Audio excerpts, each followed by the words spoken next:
What's up, gamers? It's Steph from Settle Over the Boards, and welcome back to another video of my top 100. Kicking off this list today at number 40 is Gnomeopolis, which is a really cute bag builder-esque game, except instead of a bag, you just have like a little cup full of gnomes.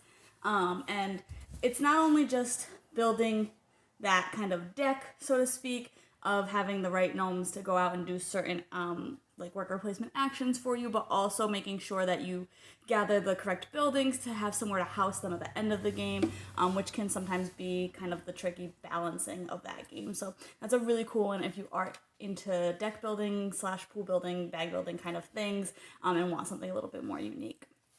At number 39, I have Alien Frontiers, which is a dice rolling game where your dice are your workers and you go and place them out on the board on different areas of like a planet and space kind of things, and you have to have either certain numbers will let you do certain actions, or if you have certain sets or of like sequential numbers or same numbers, then you can do certain different actions each turn, and you can kind of once you get onto the planet with your little space stations, you can earn some bonuses that might make it a little bit easier to manipulate dice or make things cost a little bit less. But that's a really cool one.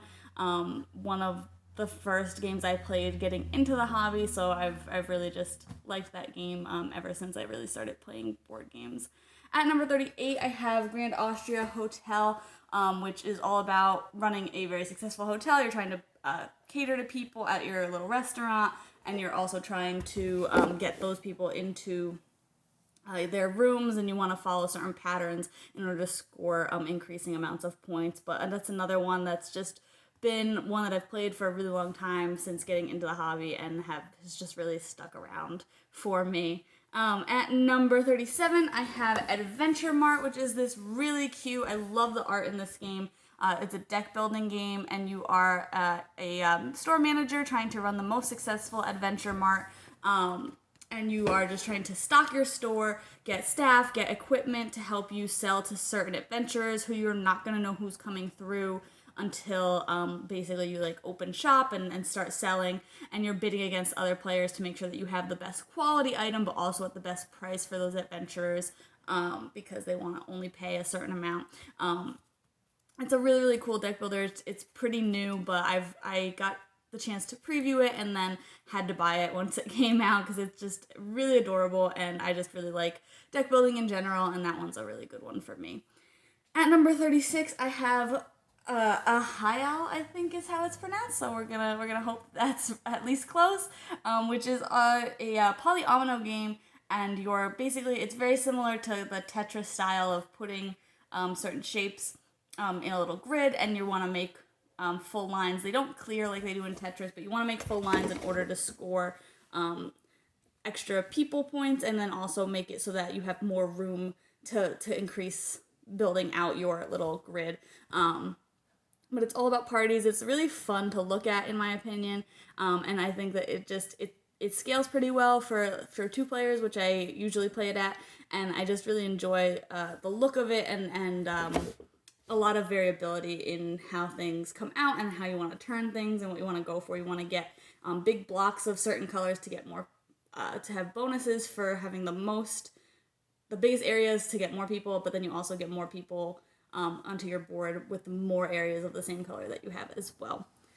At number 35, I have Lords of Waterdeep, which again is one that I played kind of early, I think, into the hobby a little bit, and was definitely one of the heavier games that I had played, but I really, really like this game because I feel like there's so much variability in what you can do with your the quests that you have, and like what you can do with gathering resources, and then whether you want to spend them on certain quests or if you want to just keep gathering things.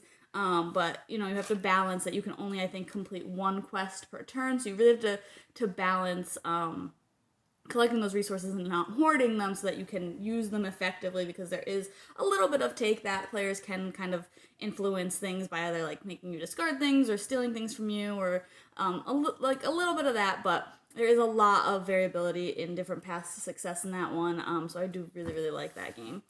At number 34, we have a Roland, right? Kokoro Avenue of the Kodama. I had played Avenue first, and I really, really enjoyed that game.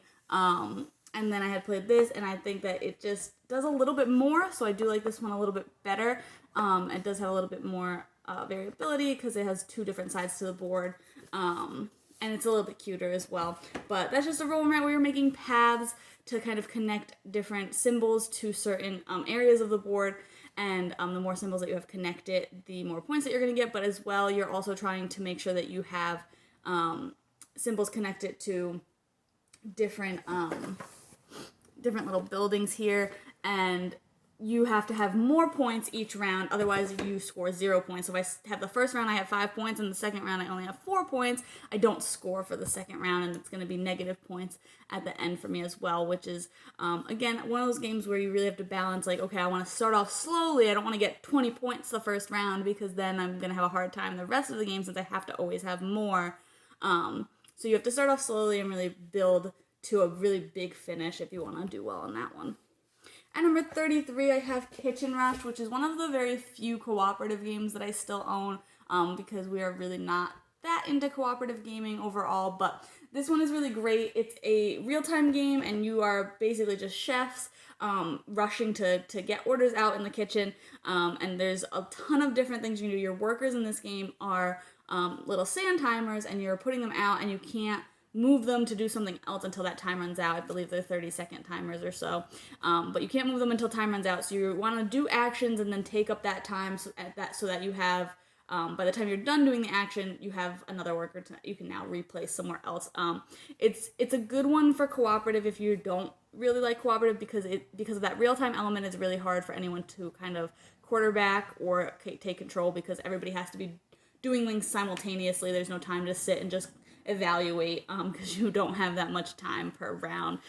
It's a pretty short game overall. I think it only goes 4 rounds, so it's really fast paced. It's really kind of embodies that idea of being in a kitchen and being rushed to produce things, but it's really thematic. It's really a lot of fun. At number 32, I have Point Salad, which is a little bit of just a drafting game. You just have different vegetables out, and you can either take a couple vegetables each turn, or you can take a point scoring card, but your point scoring cards are going to score based on what vegetables you have, so you do have to balance taking the vegetables versus taking the point scoring. And as more people take vegetables, more of the cards are going to come out, and so the point ones that you might see are going to disappear as time goes on, so you can't kind of bank on those being there. So you're either taking one or the other each turn and making sure that you're trying to build as many things as you can, have as many things as you can, so that you are scoring a lot of points toward the end. It's very, very light. It's very simple. It's been a great family weight game for us this year, so I definitely recommend that one. If you have like non-gaming family or friends that want to try something, that's a great choice.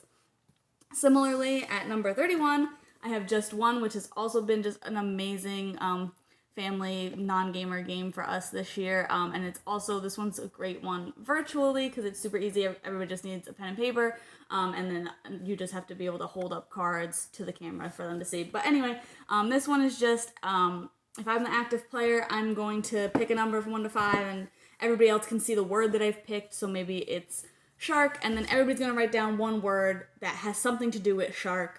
And I'm not going to look at those words, and then before I see them, they're going to compare them. If anybody has the same word, like if 2 people wrote white, then they're going to cancel each other out, and I don't get that as a clue. But if everybody's is different, or whichever ones are all different, I get to see those as clues, and then I have to kind of deduce what word they're trying to make me guess.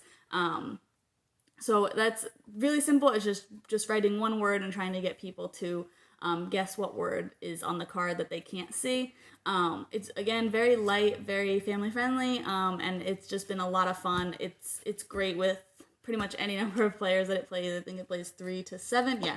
And it's great at all those player counts, no matter what. I always have a really fun time playing that. But that's it for this portion of the list. Stay tuned for more, and make sure to check out the full list anytime on the blog. Thanks, and happy gaming!